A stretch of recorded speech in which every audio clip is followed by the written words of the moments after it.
जय हिंद। आज हम class 8th science first chapter crop management का टॉपिक पढ़ने वाले हैं, बीडिंग। तो बीडिंग एक ब्रॉड टॉपिक है और इसमें सब टॉपिक आता है छोटे छोटे, वो फोर्थ है। तो जो छोटे टॉपिक है वो फोर्थ है टोटल। उसमें पहला है weeding by using equipment, hand pulling दूसरा। फिर थर्ड है यूजिंग बीडी साइड्स। फिर फोर्थ है बायोलॉजिकल मेथड। तो हम बीडिंग से स्टार्ट करते हैं। Weeding, some unwanted plants may grow naturally along with a crop, they are called weeds। कुछ पौधे माने कि हम उसको, जैसे आप धान का फसल लगाएं, उसमें आप जो बीड होता है, जो घास होता है नॉर्मली, उसको आप ना लगाएं, अपने से उग गया खेत में तो उसको कहते हैं बीड्स, जो कि अनवांटेड प्लांट होता है हमारे खेत में, जो मेन फसल होता है उसके साथ ग्रो हो जाता है। अब आगे देखते हैं। Removal of beads from the field without harming the crop plants is called beads. Beads नहीं होगा यहाँ पर आपको ध्यान देना होगा। यहाँ पर आप गेस करिए क्या है, तो यहाँ पर होगा इज कॉल्ड बीडिंग। यहाँ पर नहीं लिखा हुआ, यहाँ पर क्या होगा, बीडिंग। तो बिना हानि, जैसे यहाँ पर एक फील्ड है, यहाँ पर क्रॉप रोपा हुआ है, मेन क्रॉप जैसे मकई, मेज का। अभी बिना हानि पहुँचाए फील्ड से जो बीड है उसको, जैसे ये रिप्रेजेंट कर रहा है, हरा वाला रिप्रेजेंट कर रहा है क्रॉप को, और ये दूसरा कलर से है, ये बीड के है। तो ये फील्ड है, तो ये क्रॉप प्लांट के साथ जो बीड उगा हुआ है, इसको क्रॉप को बिना हानि पहुंचाए हुए यदि हम बीड को हटा दे तो इसी को क्या कहते हैं, बीडिंग। तो अब आगे देखते हैं। Beads compete for nutrients, water, sunlight and space with the crop plants and affect their growth। आपको इसका पूरा मैकेनिज्म को हम समझाते हैं। ये बेसिकली किसी से लड़ाई नहीं कर रहा है, किसी से कह सकते हैं कंपटीशन नहीं कर रहा है।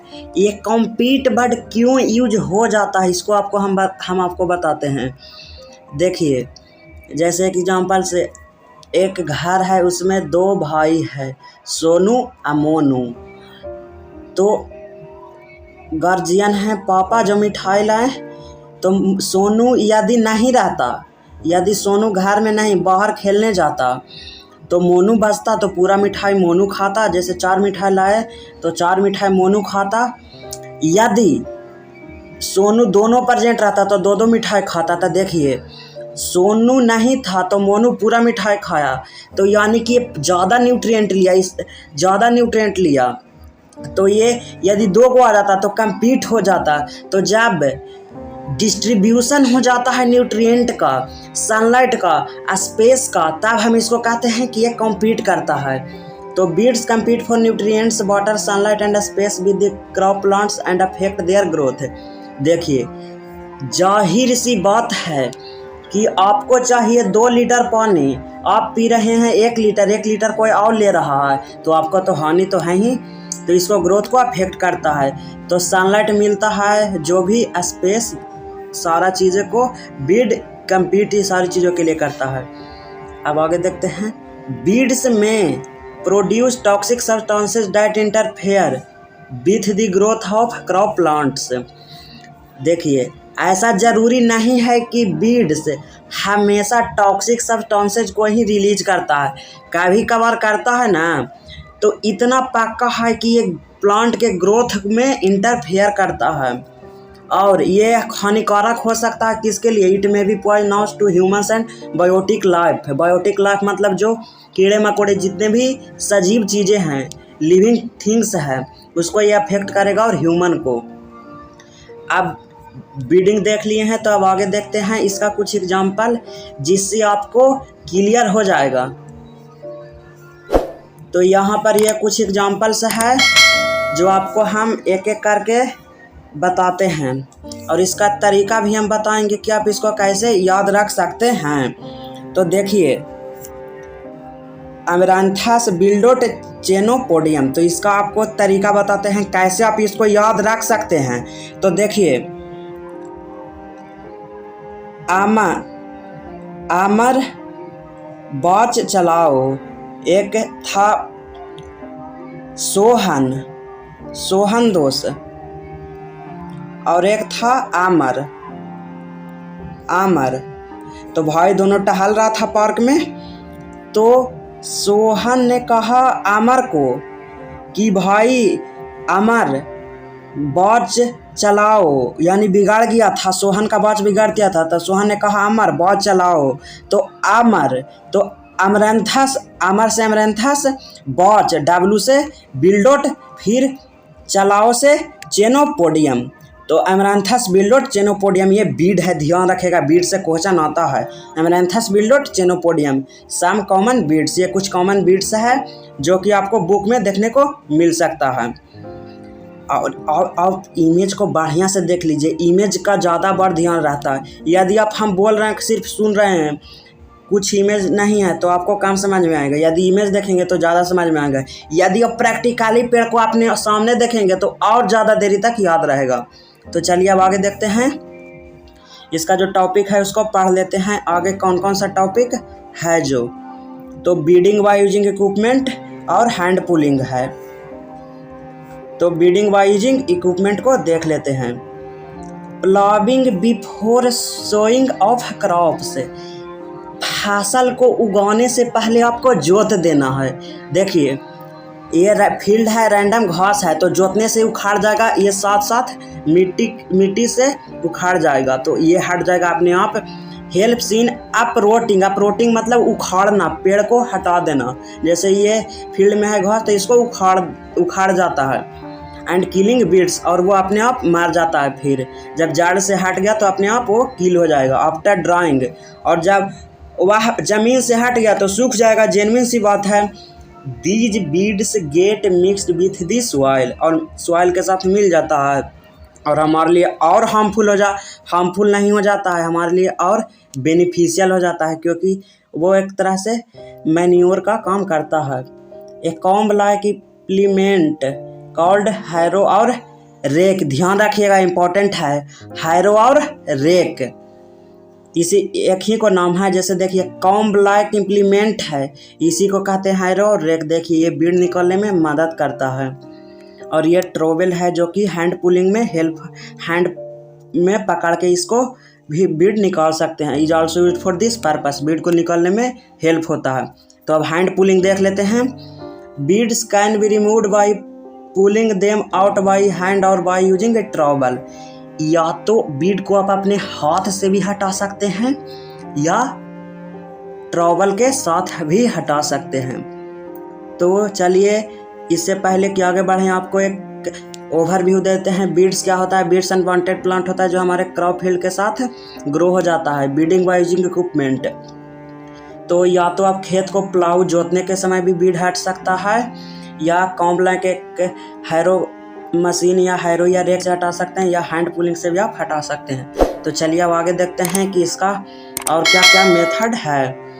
यूजिंग बीडीसाइड्स, हम दवाई को यूज करके भी मार सकते हैं। जो बीड का स्पेशल मेडिसिन आता है, मेडिसिन तो वो तो खैर ह्यूमन की बात हो गई, मेडिसिन नहीं, वह स्पेशल टाइप का होता है जो बीड को मार देता है।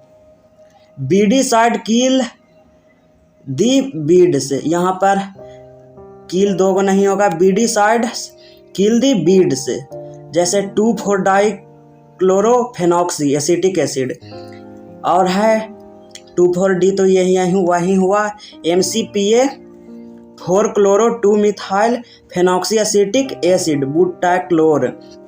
अब इसको तरीका याद रखे के बताते हैं। देखिए, बीडीसाइड्स किल दी बीड्स, तो देखिए 2,4 तो कॉमन है, नाम सुनते रहते हैं, अंक भाई तो सुनते ही नहीं रहते हैं, 2, 4, एसिटिक एसिड भी नॉर्मल नाम है, सुनते रहते हैं। अब बात रही कि डाइक्लोरोफेनॉक्सी, तो कीवर्ड यहाँ पर देखिए डी सी और पी। तो डी से डाई, सी से क्लोरो और पी से फेनॉक्सी। तो DCP याद रखिए, तो डाइक्लोरोफेनॉक्सी एसिटिक एसिड। अब कंप्लीट नेम क्या हो गया, 2,4-डाई क्लोरोफेनॉक्सी एसिटिक एसिड। अब यहाँ पर देखिए 2,4-D, इसी को शॉर्ट में कहते हैं। अब इसमें तो खैर शॉर्ट फॉर्म में करके दिया हुआ है, तो इसमें इसलिए याद हो जाएगा आपको। इसको सिर्फ एक बार देखने से नहीं याद होगा, जादू नहीं है कि देखिए याद हो गया, पढ़ना होगा उसको। 1-2 बार लिख के पढ़िएगा, तब बढ़िया से ध्यान होगा। ये है MCPA, 4-क्लोरो-2-मिथाइल फेनॉक्सी एसिटिक एसिड। खैर ये तो यहीं पर शॉर्ट नेम दे दिया है, तो यहाँ पर तरीका बताने की जरूरत नहीं है। तो 4-क्लोरो-2-मिथाइल फेनॉक्सी एसिटिक एसिड, और ये बूटा क्लोर। तब इसका बूटा क्लोर किसको कहते हैं, ये जो 4-क्लोरो-2-मिथाइल फेनॉक्सी एसिटिक है, इसी को कहते हैं। तो बूटा क्लोर याद रखने का। भुट्टा सुने ना, रोड पर पकवाते रहती है कोई लेडीज, और 5 रुपये में 10 रुपये में बेचती है भुट्टा, तो उसी से याद रख सकते हैं बूटा क्लोर। अब आगे देखते हैं, these weedicides are spread in the fields after diluting with water to kill a weeds. देखिए यहाँ पर ई नहीं होगा, जैसे नॉर्मली यहाँ पर एक बीकर लीजिए और उसमें पानी को मिलाइए। खैर तो मशीन में आपको आखिरकार डालना है, तो एक बीकर लिए, उसमें पानी है और उसमें आप मिलाइए किसको, बीडीसाइड को, और उसको मिला के आप घोल के और मशीन में डाल के आप उसको खेत में स्प्रे कर सकते हैं। They do not damage the crops, और ये क्रॉप को क्या नहीं करेगा, डैमेज नहीं करेगा। बायोलॉजिकल मेथड क्या है, बायोलॉजिकल मेथड फ्रेंडली मेथड है, ये काफ़ी बेनिफिशियल है। अब यूजिंग बीडीसाइड से क्या आपको हानि पहुंचाता है। ऐसे ही तो अब ह्यूमन को बहुत कम उम्र में ही डेथ हो जाता है, क्योंकि हम बहुत अब दवाई मतलब बहुत सारे टॉक्सिक दवाइयाँ यूज करते हैं अपने फील्ड में। तो अब बायोलॉजिकल मेथड देख लेते हैं। कोचिनियल इंसेक्ट, कोचिनियल नया नाम लग रहा है, इसको भी तरीका बताते हैं। यदि आप क्रिकेट ये सब जानते हैं, तो खेल का मतलब समझते हैं, तो आप समझ जाएंगे जल्दी से, नहीं तो सीख लीजिए। देखिए क्रिकेट इंडियन टीम है, तो उसमें एक कोच होता है, तो कोच मेन होता है, तो वो सबको सिखाता है। तो इसे याद रख सकते हैं, cochineal insect is use to eliminate prickly pear opuntia. देखिए इलिमिनेट प्रिकली ईयर मतलब कांटेदार नाशपाती, इसको क्या कहते हैं, ओपुंजिया। ये कह रहा है ना कि जब ये इंसेक्ट इतना कांटेदार पौधा को खत्म कर देता है, तो जो आम पौधा है, जैसे यहाँ पर देख सकते हैं, ये कांटेदार पौधा को जब हजम कर जाता है, तो भाई इसके लिए तो नॉर्मल पौधा बीड्स है, जो बच्चों का खेल है, चुटकियों का खेल है। तो अब आगे देखते हैं, this insect is a natural enemy of beads and feeds on them. इसे कोई आदमी नहीं बनाया है, नेचुरली दम बीड को देखेगा, ललचा जाएगा, पूरा दम हजम कर जाएगा, चाहे कांटेदार हो, चाहे कितना भी हार्ड हो।